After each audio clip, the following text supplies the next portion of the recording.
তোমরা তো সবাই জেনে গেছো যে হাবড়াতে জুডিও খুলেছে। এটা এতটা ভাইরাল হয়েছে এমন কেউ নেই সেটা জানে না। সেখানে এমন কেউ নেই যে যায়নি, শুধু আমি বাদে। তাই ভাবলাম যে আমিও একটু ঘুরে আসি জুডিও থেকে, যে আমাদের হাবড়ায় হয়েছে আর হাবড়ায় হয়ে এখনও আমি যাইনি। সো তার জন্য ভাবলাম যে আমাদের এই জুডিও থেকে একটু ঘুরে আসা যাক। আর ঢুকেই দেখলাম খুব একটা কালেকশন ছিল না, কারণ এই কদিন এত সেল হয়েছে যে এখন খুব একটা কালেকশন নেই। ঢুকেই দেখলাম ক্রপ টপ রয়েছে, ক্রপ টপগুলো মোটামুটি কিউট টাইপের ছিল। আর এখানে তো সব মনে হচ্ছে ছুঁড়ে ছুঁড়ে মানুষ ফেলে গেছে, আর এখানে ছিল সব কোয়ার সেট।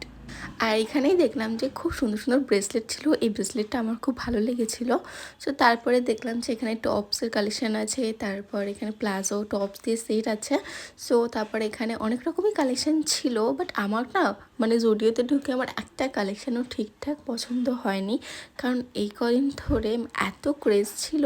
সো আর পছন্দ হয়নি। তারপরে উপরে চলে গেছিলাম এথনিক কালেকশান দেখতে। আর সেখানে গিয়ে শুজ কালেকশান এত বাজেভাবে ছিল না, দেখে আমার আর কিচ্ছু নেওয়ার মতন ইচ্ছেই হয়নি। এখানে ছিল মেন কালেকশান।